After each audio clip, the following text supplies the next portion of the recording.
Coba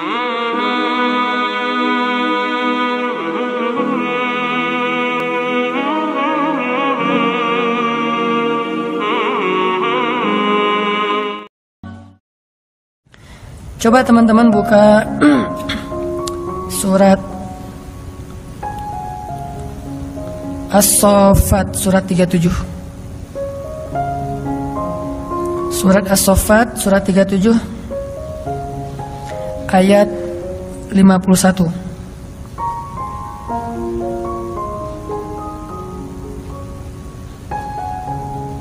Atau 50 deh. Surat 37 ayat 50. Ini saya bacain dulu ya. Nanti setelah itu kita renungkan. Bismillahirrahmanirrahim. فأقبل بعضهم على بعض يتساءلون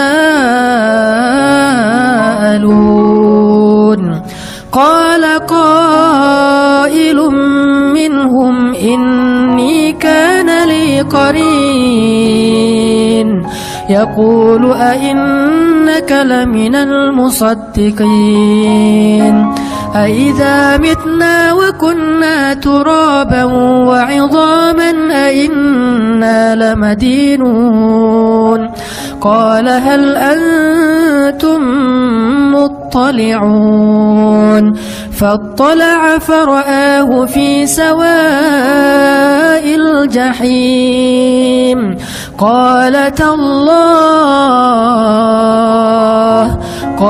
تالله إن كدت لتردين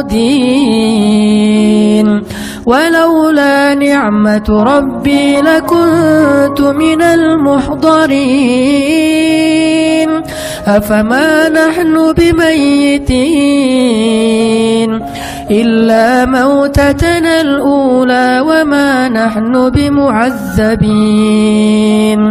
إن هذا لهو الفوز العظيم لمثل هذا فليعمل العاملون أذلك خير نزلا أم شجرة الزقوم. Ini adegan yang tadi saya kisahkan di surga dan neraka. Fa'aqbala ba'duhum 'ala ba'dhi yatasaalun. Orang-orang di surga nanti saling kenal lagi tuh. Kita tuh cuma nggak kenal sesama kita tuh cuman awal-awal berbangkit doang. Likulli imri'in minhum yawma idzin sya'nu yughnih. Itu cuma berlaku pada saat awal bangkit. Ketika kita awal bangkit dari kubur tuh kita nggak akan saling kenal. Nggak mikirin, siapa kok kamu di sebelah saya? Nggak usah dilanjut. Nanti jadi nggak benar. Udah aja gitu ya. Jadi pas awal berbangkit kita tidak saling kenal. Dan semua dibangkitkan kata Nabi dalam keadaan tidak berbusana dan tidak dikhitan. Kata Aisyah, aduh malu sekali hari itu. Kata Nabi, ya Aisyah, bagaimana seseorang bisa merasakan malu padahal hari itu hari ketika setiap orang sibuk dengan urusannya sendiri-sendiri. Seorang ayah lari dari keluarganya, suami lari dari istrinya dan seterusnya. Tapi setelah adegan itu manusia nanti akan saling kenal lagi. Makanya muncul adegan saling memberi pertolongan, saling menghujat, saling menimpakan dosa-dosa, saling menuntut. Itu berarti udah kenal. Nah di surga manusia saling kenal lagi tuh. Sehingga kata Allah, fa'aqbala ba'duhum 'ala ba'dhi yatasaalun. Manusia akan bertemu lalu saling bertanya. Kata mereka, ini kana li qarin loh. Ada lohnya. Ini kana li qarin. Apa artinya? Dulu saya tuh punya teman loh, kata dia. Ini kata dia sama orang yang penduduk surga. Apa temannya? Teman yang tadi di dunia yang saling berlomba-lomba dalam 1000 dinar. Yang satu 1000 dinar beli istana, yang satu lagi 1000 dinar beli istana di surga. Yang satu 1000 dinar nikah di dunia, yang satu lagi nikah di surga. Yang satu lagi 2000 dinar beli kebun di dunia, yang satu lagi 2000 dinar beli di surga. Qarinun, teman dekat saya ketika di dunia. Yaqulu ainnaka laminal musaddiqin. Apakah kamu sungguh-sungguh termasuk orang yang membenarkan hari berbangkit dan seterusnya sampai kalimat qala hal antum muttali'un. Berkatalah pula ia, maukah kamu meninjau temanku itu? Kata dia kepada siapa? Kayak tadi kepada malaikat, tolong cariin dong teman saya yang ini. Oh, ini mah nggak ada di daftar surga, dia mah di neraka. Oh, gitu ya. Udah pergi aja ke jendelanya surga, lalu melihat ke arah neraka. Ketika bertemu di neraka, fattala'a itu gini. Jadi ittala'a itu ngelihat itu kayak melongo gitu. Kan surga di tempat yang tinggi, neraka di tempat yang rendah, yang dalam. Dari surga dia ngelihat ke bawah, ke neraka. Fattala'a, ayat berapa tuh? 55. Fattala'a fara'ahu fi sawa'il jahim. Lalu dia lihatlah saudara atau temannya itu di dalam neraka yang sangat panas, menyala-nyala. Dan melihatnya itu nggak pakai teropong segala macam. Aduh, nggak kelihatan. Saya minusnya udah ini. Ada ini nggak optik nggak di sini? Cari di neraka nggak ada. Ngelihat langsung penglihatan orang-orang di surga itu basirah, sangat bening, jelas, sehingga bisa melihat ke dalam neraka. Ternyata temannya ada di sawa'il jahim. Sawa'il jahim itu kata ulama di dasar neraka. Qala, berkatalah orang yang di surga ini, tallah, demi Allah, in kita laturdin, hampir saja kamu mencelakakan saya. Apa maksudnya? Coba kalau dulu saya dengerin nasihat kamu, pasti nasib saya sama dengan kamu sekarang di neraka, gitu. Coba kalau dulu saya ngikutin nasihat kamu, saran dari kamu, pasti saya sekarang sama-sama tersiksa. Qala tallahi in kita laturdin walaula ni'matu rabbi lakuntu minal muhdarin. Kalau bukan karena nikmat Allah yaitu hidayah yang membolak-balikan hati, saya pasti akan termasuk di antara orang-orang yang disiksa. Itu dialog antara penduduk surga dengan penduduk neraka di akhirat.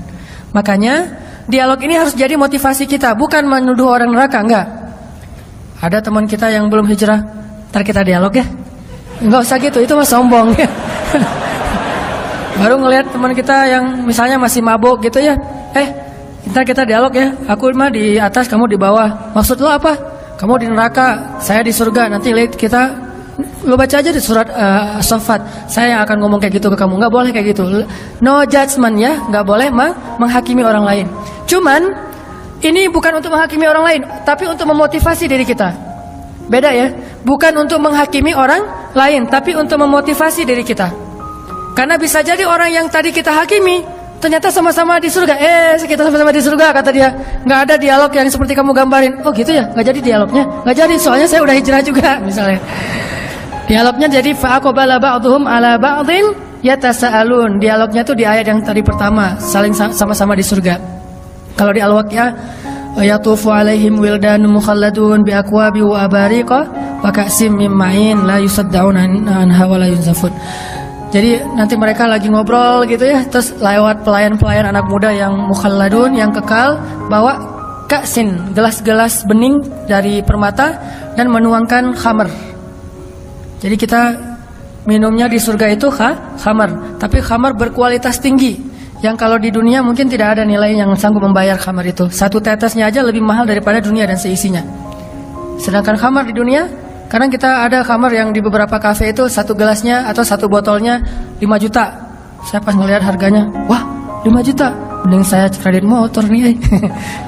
Namanya juga orang pas-pasan. Orang 5 juta itu untuk minum doang tuh. Kita 5 juta lumayan bisa modal usaha. Di dunia aja khamar bisa 5 juta satu botol. Di akhirat satu tetesnya lebih mahal daripada dunia dan seisinya. La yusaddauna anha wa la yunzifun. Tidak akan mabuk orang yang meminum minuman itu.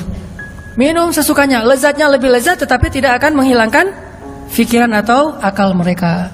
Jadi kita tos, gimana dulu di dunia? Wah, kenapa kamu mabuk gitu? Ternyata dia bawa dari gitu ya, nggak boleh ya. Nah, ternyata nggak ada itu di surga, nggak ada orang minum khamar. Loh kok mabuk ya? Perasaan di surga nggak ada yang mabuk deh. Nih, jangan-jangan mereknya apa nih? Nggak ada ya di surga maya. Semuanya lurus. Sehingga dialog itu akan terjadi nanti di akhirat. Ini motivasi buat kita. Sehingga kalau misalnya kita sedikit ngerasa agak kayak kok hidup saya susah gini, padahal udah hijrah, bilang aja apa yang ada di sisi Allah lebih baik. Saya udah mudah-mudahan dapat di akhirat. Kalau misalnya orang lain bisa membeli segala macam di dunia, kita belinya lewat sedekah aja, lewat dua rakaat sholat, lewat tasbih. kita mengatakan misalnya Subhanallahil azim, subhanallahi wa bihamdi, itu pahalanya apa? Satu kali mengucapkan Subhanallahil azim, subhanallahi wa bihamdi, pahalanya Allah tumbuhkan satu pohon kurma di surga. Sehingga satu pohon kurma ini kalau kita berjalan 100 tahun itu belum keluar dari naungannya, saking rindangnya pohon kurma di surga. Cuma bilang Subhanallahil azim, subhanallahi wa bihamdi. Kalau dibalik Subhanallahi wa bihamdi, subhanallahil azim, Allah beratkan timbangan kita. Cuma bolak-balik itu aja pahalanya beda-beda. Coba teman-teman lihat orang yang saking semangatnya kerja, biasanya teman-teman dari etnis Tionghoa misalnya, kan mereka semangat-semangat tuh kalau kerja. Dia jualan, dia punya kafe misalnya, atau punya sebuah stand di mall. Udah punya kafe, masih jualan yang perintilan-perintilan di depan toko tuh. Kadang-kadang jual yang nggak terlalu mahal. Loh, kok dia masih mau jualan yang kayak gitu-gitu, padahal dia udah punya kafe. Yang perintilan pun dia lakukan. Lumayanlah buat isi pulsa, lumayanlah buat bensin, lumayanlah buat bayar pembantu. Dia masih mikirin yang kecil-kecil, padahal dia udah punya toko yang besar. Kenapa kita sebagai muslim mengabaikan yang kecil-kecil yang Allah tawarkan pahalanya besar? Udah kok, udah tahajud, udah tambahin aja yang perintilan Subhanallahil azim wa bihamdi, subhanallahi wa bihamdi wa subhanallahil azim. Itu kan perintilan kan? Kalimatan khafifatan 'alal lisan, habibatan ilar rahman, thaqilatan fil mizan. Subhanallahi wa bihamdi, subhanallahil azim. Itu perintilan loh. Gampang ngucapinnya, tetapi pahalanya luar biasa di sisi Allah SWT. Jadi nggak boleh bilang, kan udah tahajud, kan udah umroh, kan udah tilawah, kan udah. Sama kayak orang tadi, kan udah punya toko, kenapa masih jualan yang kecil-kecil di depan tokonya? Begitu juga kita, kan udah tahajud, kenapa masih mikirin subhanallah, subhanallahan? La haula wala quwata illa billah. Itu adalah satu box perhiasan di dalam surga, disimpannya di bawah arasy, bukan di bawah tempat tidur, di bawah arasy. Siapa yang mengucapkan la haula wala quwata illa billah, Allah memberikan kanzun. Kanzun itu kayak harta terpendam yang tersimpan di bawah arasy Allah Subhanahu wa taala. Sehingga pas kita nanti masuk surga insyaallah, tiba-tiba Allah mengatakan, "Abdi, hambaku, ini untuk kamu." Ya Allah, ini dari mana? Dari la haula wala quwata illa billah. Wahai hambaku, ini untuk kamu dari mana? Dari subhanallah, dari alhamdulillah, dari Allahu akbar, dari la ilaha illallah. Artinya kalau orang membeli dunia dengan hal-hal yang kayak gini, kita membeli akhirat dengan hal-hal yang seperti itu.